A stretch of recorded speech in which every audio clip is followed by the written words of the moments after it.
Welcome to our Pet Connection Primetime Summer Special. I'm Steve Caparizzo. And over the next hour, we'll be talking about animals, advocacy, and ways to keep your pets happy and healthy this season. To give you a look at some of the great stories ahead, we will look at making a pet first aid kit. We'll visit with North Country Wild Care and the amazing work they do helping wildlife across the state.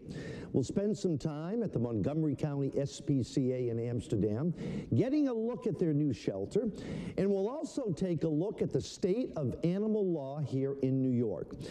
Our first story is something we've never wanted to be confronted with, but someday it may happen, and we want you to be prepared. If your dog goes into cardiac arrest, would you know how to save their life?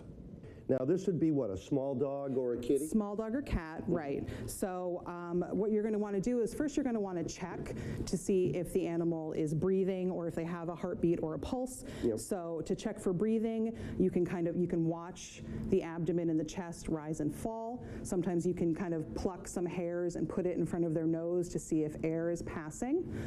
You can extend the head and neck and move the tongue to kind of allow opening of the airway. To check for heartbeat, the heart for all animals, cats and dogs, sits right where the elbow kind of sits on the chest.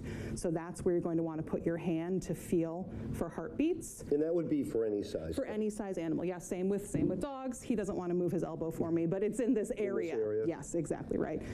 Feeling for a pulse, the one that we go for most commonly is the femoral. So it's kind of right in the groin of the animal. And these are all things that I would recommend people practice on their animals at home when they're sleeping.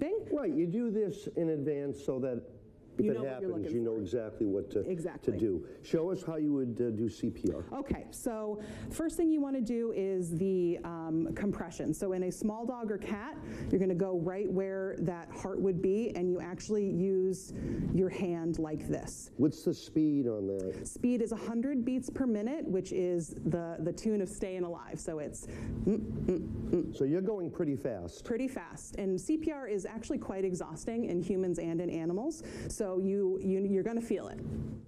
No breathing, or can you breathe? So if you're by yourself, what you can do is you can do 30 of these compressions, and then you can, covering the nose and the mouth, blow in, watch the chest rise and fall. You do 2 breaths, and then go right back to your compressions. So it's 30 compressions, 2 breaths when you're by yourself. And that's for small? That's for every animal. For every animal. Mm-hmm. Now, so for a smaller pet, you would do it on the side? Yes. Larger dog, you do it on the side? You do it on the side, but you're going to do like what you see in the movies. So you're going to have your hands like this locked, and you're going to do the full compression over the heart for a large dog. So again, 30, 2 breaths. Yes, if you're 30. By yourself. How would you know at what point there's a chance? How long would you be doing this for? Right, so I would do the cycle of 30 and 2 twice, and then you go back, watch for breathing, feel for that heart, feel for that pulse.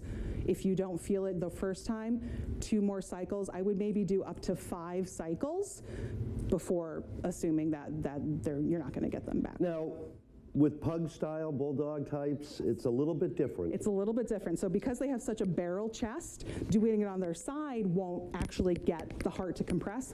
So you actually put them on their back, and you go over the sternum with your hands locked. Like so this is more like a person. More like a person, exactly right. Remember, don't panic. Up to 10% of pets can be saved. Next, we visit with Dr. Lexi Becker from the Animal Hospital. What should you do if your pet gets a bad cut? First thing to evaluate is if it's if it looks superficial or if it's deep. If it is looking superficial, you can employ just regular first aid techniques. You want to use clean hands, and ideally you would have gloves and put some gloves on, and then actually just use some sterile saline to kind of irrigate the area a little bit, and you can actually put on a bandage. Now, most often we see these superficial abrasions on legs, on paw pads, which tend to bleed a lot. So you can put a bandage on, but you just have to be careful not to apply too much pressure, because a lot of the times the bandages will tighten over time and can constrict and cause more of an issue. How do you know when it's time to go to a veterinary hospital when your pet has a cut and it's bleeding?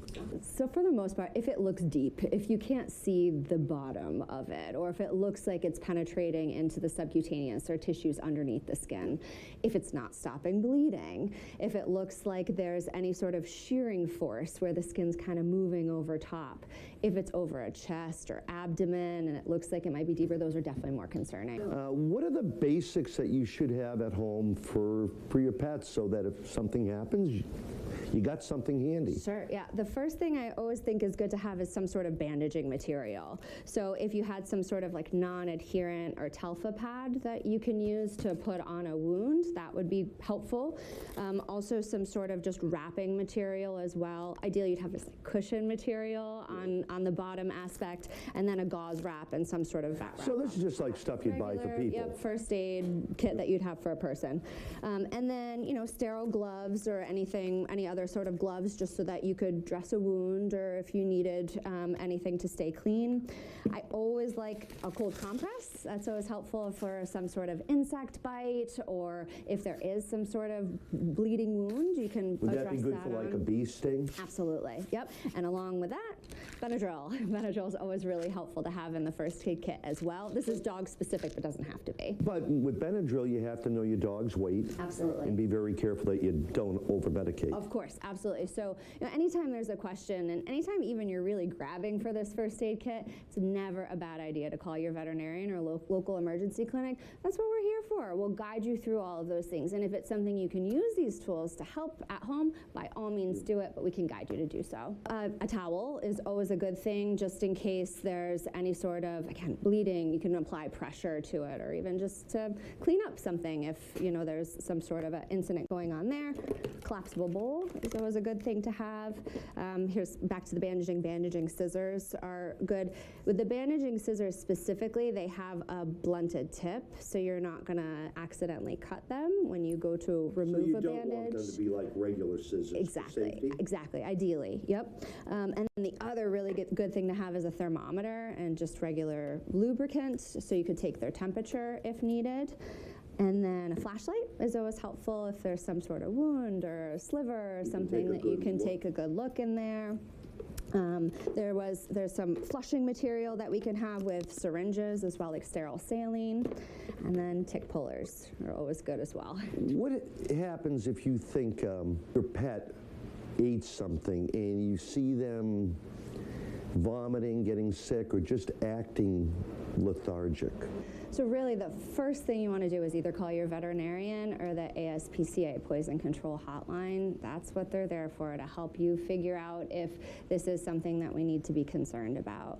The second thing you want to do is, if you can, accurately identify exactly what you thought they got into.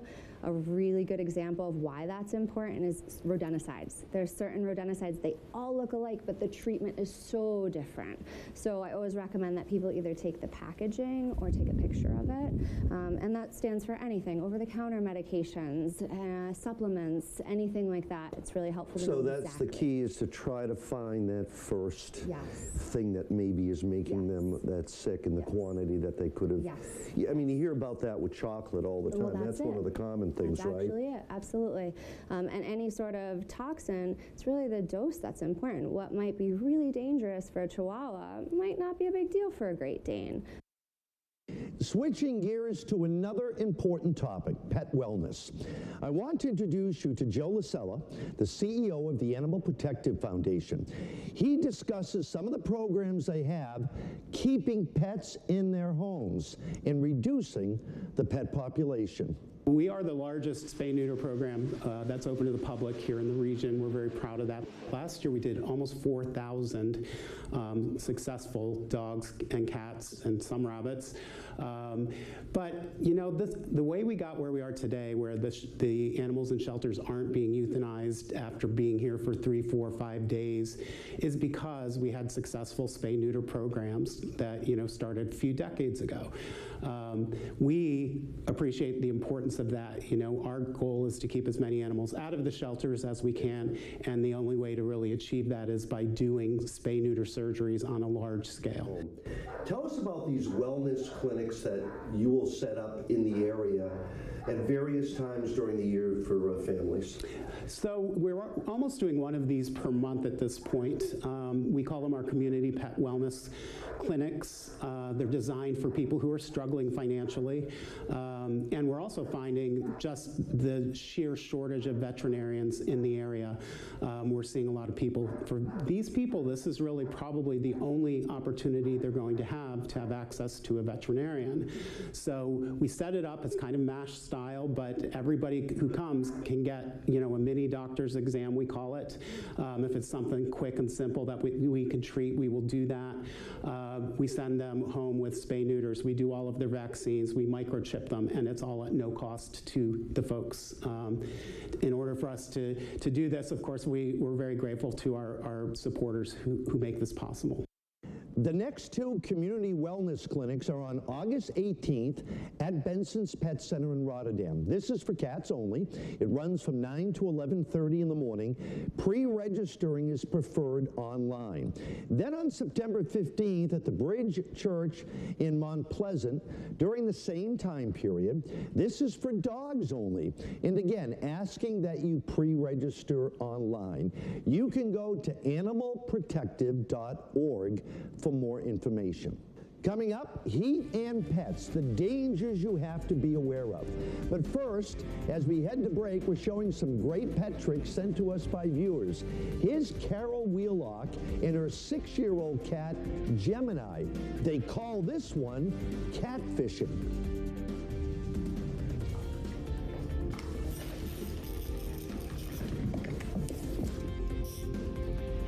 Hi, girlfriend.